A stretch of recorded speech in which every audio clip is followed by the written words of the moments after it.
Nandito na tayo sa Pinagbayanan at ngayon nga ipupuntahan naman natin ang ating mga scholar dahil ngayon po ay lunch break nila, magto 12 PM. So ito lang po yung chance na pwede natin silang makausap at mapuntahan kasi babalik na po ulit sila ng school. So pupuntahan po natin sila ngayon.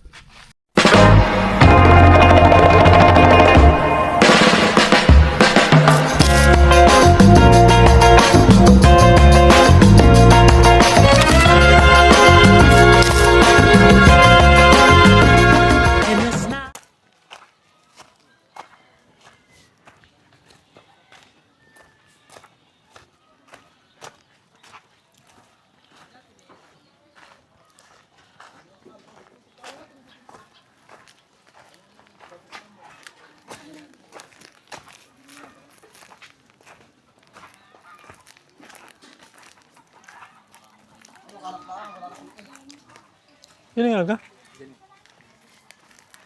Ang lagi ba ng bahay nila na? Si Bella? Andiyan? Si Bella? Andiyan na. Andiyan na. Andiyan? Napratos kaya ano eh.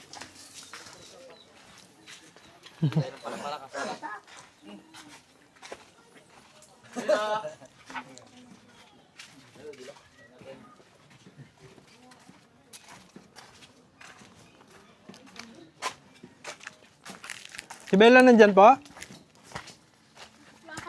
Sige po. Kaya so ngayon naman po ay pupuntahan naman natin yung ating isa pang scholar na si Bella. Dito po yung kanilang bahay. Kaya naman let's go. Bella, hello. Kamusta ka? Okay ka naman? Pwede mo pumasok? Ha? Ah, sige. May ano? May nanonood ng? TV? Ah, cellphone. Oh, may nanonood na ng cellphone. Pero okay lang. Siguro kahit dito na lang din tayo. Ano? Meron ba kayong mahabang upuan? Ayan. So, magandang araw po sa inyo lahat mga kababayan. At ngayon nga ay si Bella naman ang ating kakausapin. Kamusta ang pagpasok mo kanina? Medyo kinakabahan po eh. Kinakabahan? Bakit? May bagong mga transfer din po Galing sa ibang sitio? Opo. Bakit ka kinakabahan? Competitive ka masyado? Bakit ka kinakabahan kung may ibang transfer galing sa ibang sitio? Yung baka po hindi po sila marunong makisama, baka po gayon. Sa bagay mo. Di ba ganyan po yun, mga kababayan? No? Pagka yung first day of school, tapos, halimbawa, lumipat ka ng school, nag-high school ka, ang unang-unang kailangan mong gawin dyan ay pakikisama, no? Kasi, syempre, baka mamaya meron palang bully na estudyante or merong mga ibang estudyante na, kumbaga, hindi mo makakasundo. Kumbaga, siguro yun yung nararamdaman ni Bella. Ngayon na. So, kanina na-meet mo na lahat ng mga kaklase mo? Hindi pa po lahat daw na meron pa daw po na hindi pa po nakapunta dyan. So enrolled na pero hindi pa sila pumasok kanina. Mga galing ibang sitio din? Diyan po ako sa Kalansan po at Agbaliti. Kalansan at Agbaliti. Ayun, doon po sa kabilang sa kabilang sitio. Sa kabilang side pag ganito. Pag ganun, hindi po papunta doon sa Agbakong, hindi po papunta doon sa Dapdap. Dito sa kabilang side po 'yan. Agbaliti at Kalansan. So, bakit ka nagdesisyon na actually tinanong ko po sila kung gusto nila na dito mag-aral or sa Talautaw. Tapos nag-follow up question po ako sa pamamagitan ng scholar natin na isa na si Christine. Pinatanong ko at dito nga po kay Bella saka kay Boying, kachat ko si Christine, pina-follow up ko para nang sa ganun po ay mapaghandaan natin kung sa Talautaw sila mag-aaral. Pero nung nakausap ka ba ni Christine? Saan mo siya nakausap? Pumunta po siya dito. Pumunta dito? Ano sabi sa'yo? Ipatanong daw po ninyo na kung kami daw po doon papasok. Ayan ang sabi mo. Ananay po eh. Tapos yung ano ko na rin po naman, pag dito din po, makakatulong din po sa mga nanay po. Pero, si nanay ang unang nagdesisyon na dito ka napapasok? Hindi po na sabi daw po nung Kuya Boying, hindi na daw po siya doon. Sa Talataw. So ibig sabihin, mas gusto ni Boying na dito talaga. Oo. Kaya ikaw, di ba gusto mong kasama si Kuya Boying mo? Opo. Kaya ikaw nagdesisyon ka na din na dito na din. Okay, sige. Pero na-share ba sa'yo ni Boying kung bakit ayaw niya sa Talataw? Hindi na po sinasabi. Hindi naman. Hindi po. Okay. Pero yun po, kumbaga kasi malaman din natin sa mga susunod na panahon kasi hindi ko din alam kung maganda ba yung turo nung high school dito. Ilan ba ang teacher niya? 3 po. 3? Na-meet mo na sila ngayong umaga? Hindi pa po. Hindi Isa pa? pa po lang. Isa pa lang. Pero ngayong hapon, mamimit pa yung iba. Anong oras ang inyong pasok? 1 po sakto. 1. Anong oras na? 12:23. May panahon ka pa. Kumain ka na? Hindi pa po eh. Hindi pa kayo nag-lunch? Ay, pero may ulam kayo. Meron na po din. Ano ulam niya? Ano po? Pansit po. Pansit? Ba may handaan ba sa inyo? Pumunta po ang asawa po ng mga ate dito. Na magagawa po ng para pala po ba? Gagawa ng pala-pala? Ikakasal? Ano po? Sino ikakasal? Ate Liza po. Kapatid mo talaga? Sinundan mo or pang-ilan? Pang-ilan sa mga kapatid mo? May kuya pa po ako, ate pa po. So pang-ilan siya? Sa inyong magkakapatid? Pang-4 po. Pang-4? So mag-aasawa pala. Abay ka? Hindi. Hindi ka abay? Hindi. Bakit hindi ka abay? Kailan ba ang kasalan? Sa ano po yata, sa 12 po yata, 13. 12-13. So sa 12-13 merong kasalan?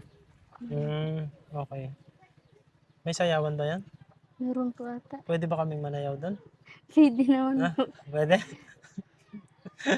Mananayaw po tayo sa kasalan. Kaso hindi po pwede kasi 12-13 naman ay fiesta naman po sa amin. Fiesta sa amin sa Talataw kaya hindi kami pwedeng makapanayaw. Kahit hindi naman kami imbitado. Ayun. So, naparito kami para, syempre, kumustahin kayo para malaman kung ano ang lagay ninyo. Well, mukhang okay naman. Okay naman Okay. kayo sa first day. Pero sa mga susunod na pagkakataon, syempre, kukumustahin ko pa rin kayo kung kumusta ang lagay ninyo. Kasi syempre, baka magkaroon ng mga pagbabago dun sa sitwasyon ninyo dito. So, para lamang alam natin kung ano yung mga gagawin natin. Ano? Okay. And another thing is, kaya din kami pumunta dito ay para maibigay sa inyo, yung inyong weekly allowance. 'Di ba? Gaya ng sabi ko, monthly allowance yung ibinibigay ng sponsor, pero ibibigay ko siya sa inyo ng weekly para masiguro natin na every week kayo ay pumapasok at papasok. Every week kayo ay may baon sa inyong pagpasok. Okay? So, yan. So, yung monthly allowance na ibibigay ko sa inyo, pare-pareho kayo dito, is 3,000 pesos. Yun yung monthly. So, ibig sabihin, ang weekly ay 750 pesos. Okay? Which is, mahigit 100 pesos yun sa isang araw. Yun ba ay sapat naman para sa makapasok ka ng maayos? Sapat naman po. Kasi dati, di ba, sabi mo hindi kayo nagbabaon. Tapos parang nagtutubig lang, umiinom lang ng tubig pag uwi, no? Ayun. Pero ngayon, kung meron kayong gustong bilhin doon sa school, pwede nyo na yung mabili. Kung meron kayong mga project or kailangan sa inyong pag-aaral, at least meron kayong hawak na pera para gamitin doon sa mga project ninyo. So, dapat walang dahilan para hindi kayo makakomply sa requirements ng school ng grade 7, di ba? So, hindi mo pwedeng sabihin na kaya bumaba yung grades mo ay dahil wala kang pambili ng bond paper o kaya ng kung ano man kailangan bilihin, di ba? So, kasi meron kayong enough na allowance, sapat na allowance para matustusan ng maayos yung inyong pag-aaral. Okay? So, ipinapangako mo ba na mag-aaral ka mabuti? Ha? Mag-aaral mabuti, ha? Kasi yung pag-aaral, yan, yung edukasyon, yan ang kayamanan na hindi mananakaw ng kahit na sino. 'Di ba? Opo. Yan ang kayamanan mo mismo sa sarili mo na hindi makukuha, hindi maaagaw ng kahit na sino hanggang pagtanda mo yung edukasyon. Sa iyo yan. 'Di ba? Okay, sige. So, ibigay natin yung kanyang allowance. So, eto, ibibigay ko sa iyo ang iyong weekly allowance. This is for this week. Okay? So, sa susunod na linggo, kung hindi ako makapunta, i-chat ko sa inyo kung kanino nyo i-claim. Pero most likely kay Ma'am Jeb ninyo kukunin. Okay? Ipapagcash ko na lang kay Ma'am Jeb para maibigay sa inyo. Okay? Nakaka-chat ko naman po si Bella. Di ba, may cellphone ka naman na? Meron po. Kanino Pero yung ginagamit mo? sa nanay po. Sa nanay mo, yung cellphone na yon. Oh, so wala kang sariling cellphone? Wala pa po eh. Wala pa. Pero kailangan nyo ba ng cellphone? Hindi ko Ayun, pa po alam. Hindi mo ba alam? Pero actually, bilang grade 7 po, sa mga research, kailangan talaga nila ng cellphone. Tsaka para may ano ka rin, may advantage ka rin, may edge ka rin, is dapat meron kang cellphone. Kasi pagka meron kang assignment, meron kang mga project, mas madali na kapag makakapag-research ka, di ba? Ayun. So, pinapahiram ka naman ni nanay mo ng cellphone. Madalas ka bang nanghihiram kay nanay ng cellphone? Sa akin po nila pinapagamit. Pag ano. Sa'yo pinapagamit talaga. Tapos, saan ka nagko-connect ng internet? Dito sa bahay niya meron? So, may Abot? wifi po din sa baba. Abot dito, sa bahay niya? Yan po may pan, may ano po din. May antena dyan? Meron po. So malakas dito. Malakas po. Kaya pala, pag nag-chat po ako sa kanya, mabilis naman siyang nakaka-reply kasi meron na daw po ditong antena na malapit. Okay. So, wish mo bang magkaroon ng sariling cellphone? Sana po. Sana. Para saan mo gagamitin ang cellphone mo pagka Pag nagkaroon ano ka? po sa ano po nung sa school. Oo. Para po pag ano, hindi na po manghiram sa iba. Hindi naman kahiram, no? Bakit? Minsan ba hindi ka pinapahiram? Minsan hindi. Minsan hindi, no? Siyempre kasi baka ginagamit din nila o gagamitin din nila. Baka kaya hindi nagpapahiram. Ayun. Malay mo naman, magkaroon ka din ng cellphone very, very soon. Di ba? Pag nagkaroon ka ba ng cellphone, mas pagbubutihin mo ba yung pag-aaral mo? Opo. Mas magiging okay yung pag-aaral mo sa tingin mo?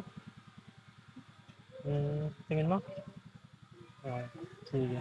Pero kung sakasakali din na halimbawa magkaroon kayo ng or maisip mo na baka gusto mo sa Talauta mag-aral, bisitahin natin yung ating pag-uusap tungkol doon na kung gusto nyo, ikaw tsaka si Boying, pareho kayong magkasama kayo sa isang bahay na doon kayo mag-aaral. So pag-usapan natin, ha? Opo. Tapos siguro darating yung time din na i-invite ko kayong lahat ng mga scholar na pumunta ng Talawtaw, tapos doon muna kayo magstay siguro mga ilang araw o kahit isang linggo na mag-stay kayo doon para kayong nagbakasyon, ganon.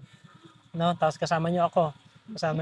So, ayun, tingin ko dadating tayo doon sa point na yun. Pero sabi mo kasi gusto mo makatulong sa mga nanay mo. Ngayon, ano ang ginagawa nyo? Nag-ano po dun sa nagkukupras po eh. Nagkukupras kayo. Marami ba ngayon? Marami bang kupras ngayon? Kaunti rin po eh. Konti lang. So, anong ginagawa mo pag nagkukupras kayo? Nag-ano po kami, naghakot po sa ano. Nagbubuhat ka? Gano'ng karami kaya mong buhatin? May ano pa po, may balat po. Kaya ano. May balat. So, kumbaga, pira-piraso ng nyog, gano'n. Tapos yung may hawakan. Kasi yun, gano'n. Ganun ba yung pagbubuhat Makalagay nyo? po sa ano, doon po sa... Sa bigyat? Okay. Yung parang ano ba yung... May nakita akong ganun dati dito yung may laman na balinghoy dati. No? Ayun, sa bigyat po yun nilalagay. Wish ni Belang magkaroon ng cellphone, so may kukontakin ako. Baka sakaling bigyan kanya ng cellphone. Bigyan. Diba? Wala, oo nga. Sabi ni Boyeng. Ayan, pero wala pa akong dalang cellphone ngayon, pero meron na tayong dalang charger. Ito. So, ito na lang muna. Kasi wala pa yung cellphone eh. So, ito na lang kaya muna ibigay ko sa'yo. No? Para at least ngayon may charger ka na, di ba? Malay mo sa sunod na balik namin, may cellphone ka na. No? Ha? Opo. Gusto mo ba yan? Okay O lang. pag hiniram ka ng cellphone sa nanay mo o sa kung kanino ka makikihiram, sasabihin mo, pero ako ng cellphone mo, papahiramin kita ng charger. Di ba? Ayan, o yan, para sa'yo yan. O, charger ng cellphone. Okay ba yan? Okay po. Okay, sige. Pero, ito muna, ano muna ang gusto mo sabihin sa kay Miss M. Mendoza? Si Miss M. Mendoza ang nagbigay sa iyo ng iyong allowance. Anong gusto mo sabihin kay Miss M. Mendoza? Sorry.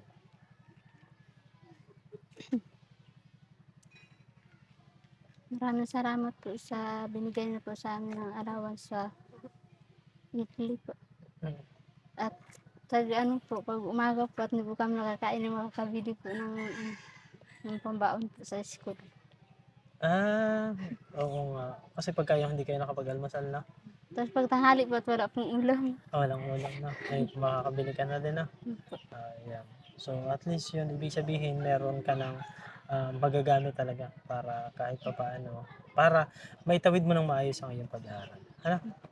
Ayan. Sige. Miss M. Mendoza, maraming salamat po dun sa inyong ipinadala na allowance ni Bella para sa, actually, nagpadala na siya ng allowance um, for the next 3 months yata or 4 months. Titingnan ko, pero parang ganun yung pinadala niya na. Pero yun nga po, gaya ng sabi natin, i-manage natin siya weekly dun sa ating mga scholars. Ayan. So, ngayon, meron ka ng, ano to? Charger. Charger! Meron na siyang charger. Di ba? Malay mo naman, magkaroon ka ng cellphone. Sa susunod. So, aray ko.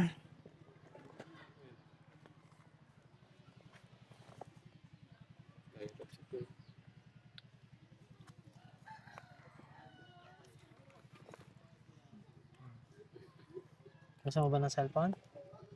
Ha? Gusto mo ng cellphone? Oo. Pinakita ko sa kanya yung cellphone. No? Ayan. Sabi niya, gusto niya daw po ng cellphone. Yung ganitong cellphone ba? Gusto mo to? Ha? Kahit anong Kahit cellphone ano, pa. basta cellphone. Ito ay Samsung. Samsung A17 Galaxy. Ayan. Basahin mo yung pangalan. Anong pangalan? Bela. Bella.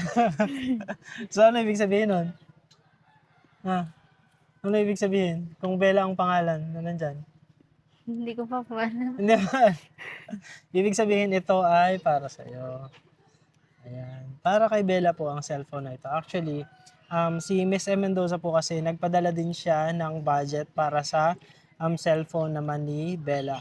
Nagpadala po siya ng 8,000 pesos para makabili ng cellphone na ibibigay po natin kay Bella. So, yung punta po natin dun sa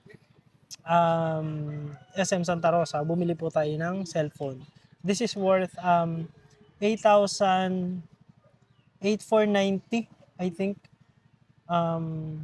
yung presyo nito. So nandoon naman po sa budget, 8,000 naman po yung binigay sa atin. So dinagdagan ko lang ng konti para ito yung mabili natin kasi magandang klase na po ito, Samsung A17. Ayan, ito ay para sa iyo. Ayan. Buksan mo Thank you. kasi baka bato ang laman niya. Hala, kawawa naman, nadapa yung bata. Umiyak ko din. Ayan, okay na. Kinuha na ng nanay.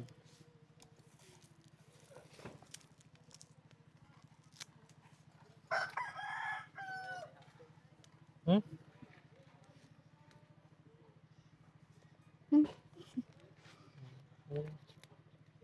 Try mo nga kung mabubuksan kasi baka hindi totoo yung cellphone na yun.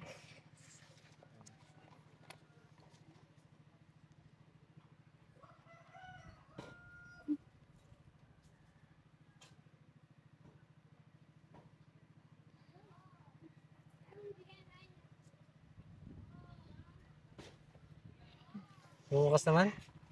Ha? Bumukas naman oh. Mukhang totoo naman eh, no? Ha? Mukhang totoo naman.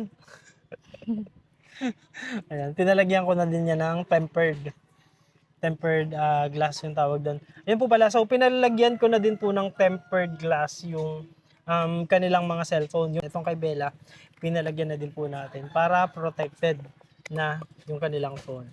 Ayan, so ano ang gusto mong sabihin kay Miss Mendoza naman sa ibinigay niya sa iyo na bagong cellphone?